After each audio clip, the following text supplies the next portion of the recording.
प्यारे बच्चों, सबको प्यार भरा नमस्कार है।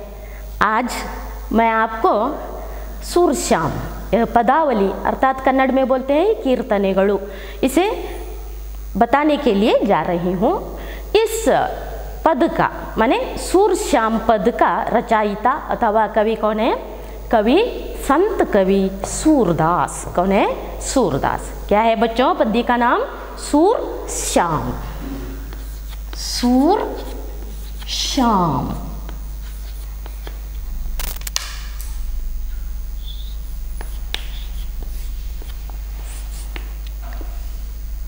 क्या है? पदावली अथवा पद्य का विध है। भाग हम आज एक भाग देखते हैं। कवि का नाम क्या है? कवि परिचय। कवि का नाम क्या है बच्चों? सूरदास। कौन है? संत कवि अथवा भक्त कवि सूरदास। इनका जन्म कब हुआ, कहाँ हुआ? जन्म और जन्म काल उत्तर प्रदेश राज्य के रुणकता गांव में इनका जन्म होता है 1540 में। कब? सन 1540 में उत्तर प्रदेश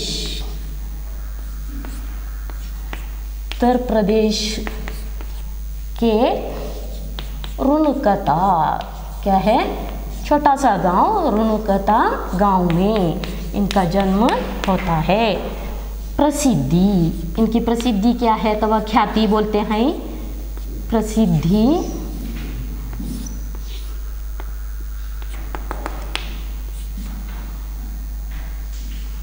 हिंदी साहित्याकाश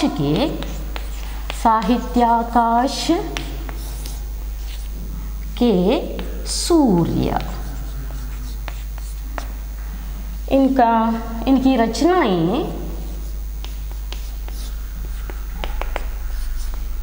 सूर सागर, सूर सरावली और एक है साहित्य लहरी। क्या है? साहित्य लहरी। इनका मरण कब हुआ? सन 1642 को हुआ। इतना अब हम जानते हैं।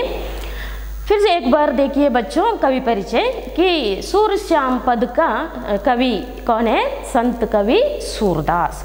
भक्ति काल था। भक्ति काल में दो भेद है, कृष्ण भक्ति शाखा और राम भक्ति शाखा, निर्गुणाधार शाखा, सगुणाधार शाखा। तो सगुणाधार शाखा में कृष्ण भक्ति शाखा आती है। तो इस कृष्ण भक्ति शाखा के प्रमुख संत कवि, हिंदी साहित्य आकाश के सूरज माने जाने वाले कौन है? कवि सूरदास। आप सूरदास का चित्र जानते हैं, उनका तस्वीर एक बार देखिए। यह कृष्ण के साथ इनका चित्र तस्वीर छपा है। इसका कारण वे कृष्ण के अनन्य भक्त थे। कृष्ण इनका इष्ट दैव था। मालूम पड़ा? इनको क्या कहते हो? एक बूढ़ा दिखाई देते हैं, वही सूरदास। कौन है? सूरदास। सूर शब्द का अर्थ क्या होता है बच्चों? सूर शब्द का अर्थ होता है अंधा, कुरुड़ा। ಹೇಳ್ತಾರೆ कुरुड़ा। तो जन्म से ही वे अंधे थे। तो उन्होंने ऐसी ही कल्पना में भगवान का एक चित्र कल्पित कर क्या किया? उसके साथ अपना अनन्यतम भक्ति जुड़ाई और उसकी क्या है? बाल लीला, स्वभाव आदि को क्या कर दिया? यहाँ परिचय दिया है। तो इनके बारे में देखते हैं। सन 1540 को उत्तर प्रदेश राज्य के रुणकता एक छोटा सा गांव है, वहाँ इनका जन्म होता है। और इन्होंने साहित्याकाश हिंदी भाषा अथवा हिंदी साहित्य में अनेक रचनाएं की है। तो उन्हीं में से प्रमुख रचनाएं यहाँ बोला है सूरसागर, माने भगवान की लीला परंपार है, सागर से भी बढ़कर है, इसलिए सूर ने जो कि भगवान की कल्पना का वर्णन इधर प्रकट किया है वह सागर के जैसे है। और सूर सरावली और क्या है यहाँ साहित्य लहरी और उनकी प्रमुख क्या है रचना है। ऐसे महान संत कवि का मरण कब हुआ? 1642 में हुआ। इनके इन रचनाओं में नवरस आप जानते हैं, उन्हीं में से श्रृंगार रस, वात्सल्य रस और भक्ति रस, इनका त्रिवेणी संगम हुआ है। इन तीनों क्या है रसों का संगम हुआ है। ऐसे महान संत कवि सूरदास इस पद को प्रस्तुत करने का क्या आशय रख बैठे हैं? पद का आशय आप 123 पेज नंबर अथवा पुट संख्या खोलिए, मैं पढ़ती हूँ, आप सुनिए और देखिए। पद का आशय, बच्चे स्वभाव से भोले होते हैं, वे हमेशा अपने माता पिता से अपने भाई बहन और मित्रों की कुछ ना कुछ शिकायत करते रहते हैं। बच्चे ಮಕ್ಕಳು ಬಾಲ್ಯದಲ್ಲಿ ಇರಲಿ ಎಲ್ಲೇ ಇರಲಿ ಮಕ್ಕಳು ಅವರ ಸ್ವಭಾವಕ್ಕೆ ಅನುಸಾರವಾಗಿ ಅತ್ಯಂತ ಮುಗ್ಧರು, ನಾದಾನ್ ಅಥವಾ क्या बोलते हैं ಭೋಲೆ, ಭೋಲೆ ಅಂದ್ರೆ ಏನು? ಮುಗ್ಧರು, ಏನು ಅರಿಯದವರು, ದೇವರಿಗೆ ಹೋಲಿಸ್ತಾರೆ ಮಕ್ಕಳನ್ನು, ಆ ರೀತಿ ಇರ್ತಾರೆ. ಅಂದರೆ ಮಕ್ಕಳ ಸ್ವಭಾವ ಹೇಗಿರ್ತದೆ? ಅತ್ಯಂತ ಮೃದು ಮುಗ್ಧ ಆಗಿರ್ತದೆ. वे हमेशा अपने माता पिता भाई बहन मित्रों की कुछ ना कुछ ಶಿಕಾಯತ್ करते रहते हैं. ಒಂದಿಲ್ಲದ್ರೆ ಒಂದು ದೂರನ್ನು ಏನು ಮಾಡ್ತಾರೆ ಈ ಮಕ್ಕಳು ತಮ್ಮ ಹಿರಿಯರಲ್ಲಿ ಹೇಳ್ತಾ ಇರ್ತಾರೆ. ಅಯ್ಯೋ ತಮ್ಮ ಹಾಗೆ ಮಾಡಿದ್ಲು, ತಂದೆ ಹೀಗೆ ಮಾಡಿದ್ರು, ಅಣ್ಣ ಹಾಗೆ ಬೈದ, ತಂಗಿ ಹೀಗೆ ಮಾಡಿದ್ಲು, ಹೀಗೆ ಒಂದಿಲ್ಲದ್ರೆ ಒಂದು ಏನು ಆರೋಪಗಳನ್ನು ಅಥವಾ ದೂರನ್ನು ಕೊಡ್ತಾ इरतारे। शिकायत, इसका अर्थ क्या होता है बच्चों? शिकायत शब्दार्थ हिंदी में आरोप, क्या बोलते हैं? आरोप अथवा कन्नड़ में दूरू। शिकायत बहुवचन शिकायतें होती है, लिख लीजिए। तो आगे कवि क्या कहते हैं कि उनका बाल सहज, माने बच्चों का बाल सहज, बाल्य से ही रहने वाला सहज, कृत्रिमता नहीं है, सहज स्वभाव देखकर बड़ों को क्या आती है? हंसी आती है। हंसी माने नगु, विलोम शब्द क्या होता है? हंसी रोनी अथवा रुलाव होता है। तो और उन्हें पुचकार कर सांत्वना देते हैं। छोटे बच्चों के यह हरकत अथवा यह स्वभाव को देखकर क्या करते हैं बड़े लोग? उन्हें पुचकारते हैं। पुचकारना माने ಓಲೈಸುವುದು, ರಮಿಸುವುದು ಅಥವಾ ಪುಸಲಾಯಿಸುವುದು ಅಂತ ಹೇಳ್ತಾರೆ. ಅದಕ್ಕೆ ಏನು ಹೇಳ್ತಾರೆ? पुचकारना। पुचकारना शब्द का अर्थ क्या है? कन्नड़ में रमिಸುವುದು, ಓಲೈಸುವುದು होता है। तो बाद में पुचकारते पुचकारते क्या करते हैं? सांत्वना देते हैं। देखिए एक छोटे बच्चे को उसके मुंह में 2 अन्न देने के लिए माँ क्या करती है? देखिए यह चित्र कि माता चंद्र सितारों को दिखाकर क्या करती है? उसके मुंह में क्या करती है? एक अन्न पहुंचाती है। तो माता अपना वात्सल्य कैसे दिखाती है? यह सब बताने के लिए इस पद्य को कवि ने क्या किया है बच्चों? प्रस्तुत किया है। माँ और बेटे के ऐसे सहज संबंध की कल्पना कर सूरदास जी ने अपने इस पद में उसका मार्मिक चित्रण किया है। हर एक को यह पद पढ़ते ही उसका अर्थ मर्मस्पर्शी बनता है, मन को तुरंत अवगत होता है। मार्मिक माने मन को मालूम, शीघ्र मालूम होना। तो आगे इस पद्य का प्रस्तुत करने का उद्देश्य यह है कृष्ण की बाल लीला का वर्णन करना, उसका स्वभाव, उसके भोलेपन और माता यशोदा का वात्सल्य, इनका सुंदर चित्रण को प्रकट करना इस पद प्रस्तुत करने का कवि का क्या है? उद्देश्य होता है। तो बच्चों आप यह पद्य को एक बार अत्यंत मधुरता से पढ़ सकते हैं। मुझे जो राग आता है मैं उस तरह पढ़ती हूँ। आप देखिए, चित्र देखिए, एक गाय है, उसके पास 2 बच्चे हैं, एक छोटा एक बड़ा। आप समझ सकते हैं जो मोर मुकुट पहना है वह कृष्ण है, उसके निकट एक बड़ा है, वह कौन है? बलराम अथवा दाऊ कहते हैं, बड़े भैया को दाऊ कहते हैं। और एक स्त्री है, वह एक माता है, वह कौन है? यशोदा। आप समझ सकते हैं कि कृष्ण को 2 मैया हैं, एक पालने वाली, दूसरी जन्म देने वाली। जन्म देने वाली कौन है? देवकी। और पालने वाली कौन है? यशोदा। उत्तर भारत में इसे यहाँ अक्षर को जा कहते हैं, वहाँ जशोदा कहते हैं, यहाँ यशोदा कहते हैं। तो आगे देखिए पद्य। मैया मोही दाऊ बहुत खिजायो, मोसो कहत मोल को लीनो, तो ही जसुमती कब जायो। 2 पद्य पंक्तियों को मैं पढ़ती हूँ। मैया, मैया माने माता, मोही माने मुझे, नन्ननु, दाऊ बहुत खिजायो, खिजाना माने चिढ़ाना, हंगिसुವುದು। खिजाना माने कवि सूरदास प्रस्तुत कविता में इस तरह कृष्ण के स्वभाव, जसोदा के क्या है? वात्सल्य भाव और कृष्ण के भोलेपन का वर्णन करते हैं बच्चों। मैं 2 पंक्तियों को पढ़ती हूँ, उसका भाव बताते जाती हूँ, अब उसका अर्थ भी लिख लीजिए।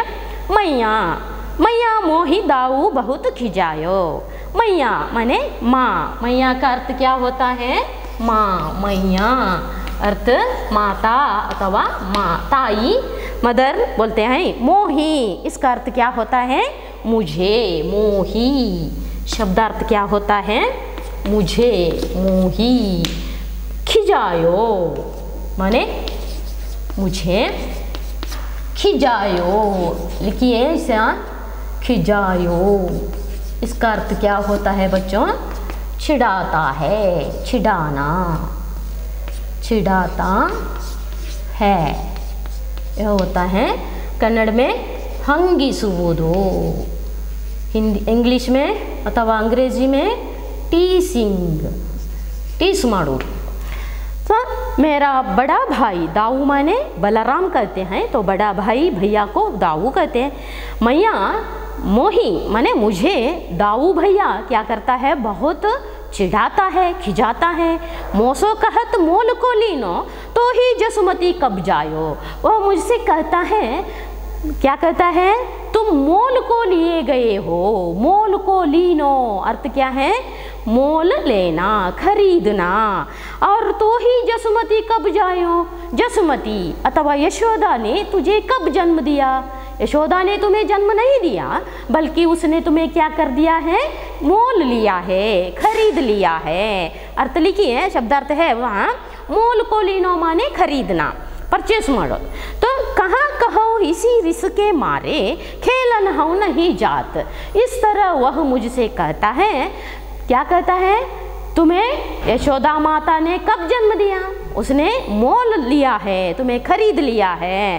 तो इसी तरह कहने के कारण, इही माने इस, रिस माने क्रोध, गुस्सा, नाराज। तो इसी गुस्से के कारण, मारे के मारे माने इस कारण, खेलन हाउ नहीं जात। हाउ माने मैं, हाउ का अर्थ क्या होता है? मैं, आई एम, हाउ। हाउ का अर्थ क्या होता है बच्चों? मैं, नानू, कन्नड़ में नानू, आई। इस रिस के कारण आज मैं खेलने के लिए नहीं जाता हूँ।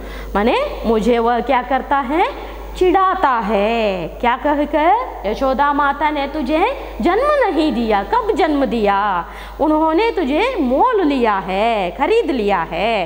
तो इस तरह सब ग्वाल बालकों के सामने वह मुझे क्या करता है? चिढ़ाता है। पुनी पुनी कहत कौन है माता, को है तुम रोतात। यह भी मुझे चिढ़ाते वक्त कहता है पुनी पुनी। पुनी पुनी माने बार बार, पुनः पुनः, पुनी पुनी पुनी, इसका अर्थ पुनः पुनः अथवा बार बार।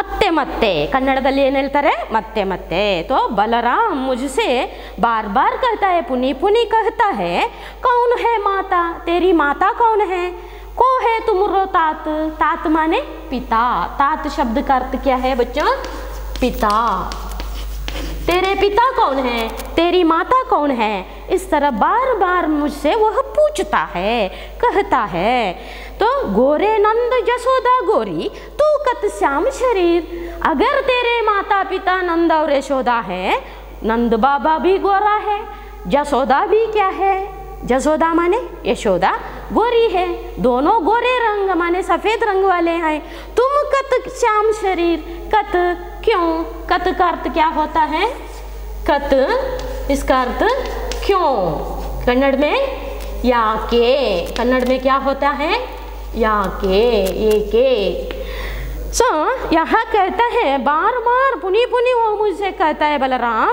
तेरी माता कौन है तेरे पिता कौन है नंद और यशोदा गोरे हैं तुम क्यों काले शरीर वाला हो शरीर माने शरीर श्याम इसका अर्थ काला श्याम का अर्थ क्या होता है बच्चों काला कप्पू कप्पू वर्ण तो हम जानते हैं शरीर का कृष्ण के शरीर का रंग काला है उसके माता पिता नंद और यशोदा हैं तो वे गोरे हैं रंग में देखे तुम्हें नहीं मिलता जुलता है उनके साथ इसलिए तेरे माता पिता नंद और यशोदा नहीं है वे उन्होंने यशोदा ने तुझे कब जन्म दिया उन्होंने तुम्हें मोल देकर खरीद लिया है ऐसा वह चिढ़ाता है और चुटकी दे दे हंसत ग्वाल सब चुटकी माने ऐसे करते हैं ना इसको क्या बोलते हैं चुटकी चुटकी बहुवचन क्या होता है चुटकियाँ चुटकी इसको कन्नड़ में क्या बोलते हैं चिटिके क्या बोलते हैं चिटिके चुटकी बहुवचन छिटकियाँ होती है और स्त्रीलिंग है बच्चों इसलिए तो यह छिटकी दे देकर सब ग्वाल बालक ग्वाल माने अहीर माने गोल्लरू गोल्ला बालकरू क्या करते हैं सब सिखाई देता बलबीर सिखाई देना सिखाना माने बलबीर बलराम यह सब कहकर सब ग्वाल बालकों को सिखाता है कृष्ण की माता यशोदा नहीं उन्हें यशोदा माता ने मोल देकर खरीद लिया है और उनके माता पिता नंदा और यशोदा हैं तो उनका रंग क्या है गोरा है लेकिन इसके शरीर का रंग क्या है काला है और ये सब बताकर सब ग्वाल बालकों को यह सब सिखाकर उनके साथ कृष्ण का क्या है क्या चिढ़ाने का कार्यक्रम जारी रखता है बलराम इसी क्रोध के कारण आज मैं उनके साथ खेलने को नहीं जाता हूँ इस तरह यशोदा से अपने क्रोध युक्त मुख से कौन कहता है कृष्ण कहता है तो फिर एक बार भावार्थ में बोलती हूँ कि प्रस्तुत पंक्तियों में संत कवि सूरदास इस तरह कहता है हे कृष्ण अपनी माता से कहता है हे मैया मुझे दाऊ भैया बहुत चिढ़ाता है वो मुझसे कहता है कि तुम्हें मोल लिया गया है खरीद लिया गया है जसुमती ने अथवा यशोदा मैया ने तुम्हें कब जन्म दिया वो मुझसे कहता है इस तरह कहने के क्रोध के कारण मैं आज उनके साथ खेलने के लिए नहीं जाता हूँ वो मुझसे बार बार कहता है कि तेरी माता कौन है तेरे पिता कौन है नंद बाबा गोरे हैं यशोदा माता गोरी है तुम्हारा शरीर क्यों काला है इस तरह बलवीर अथवा बलराम सब ग्वाल बालकों को सिखाता है और वे सब ग्वाल बालक मेरे सामने घूम कर क्या करते हैं चुटकी दे देकर मेरी हंसी उड़ाते हैं अथवा मुझे खिजाते हैं अथवा चिढ़ाते हैं तो इसी गुस्से के कारण मैं आज उनके साथ खेलने के लिए नहीं जाता हूँ तो बच्चों यहाँ प्रश्न है इसके संबंधित तो इसे आप लिख लीजिए अपने प्रश्नोत्तरी में भावार्थ भी उधर है उसे भी अपने प्रश्नोत्तरी में लिख लीजिए समझ में आया होगा कि कृष्ण का स्वभाव उसकी बाल लीला उसका भोलापन, भोला अर्थ मुग्ध मालूम है, साया।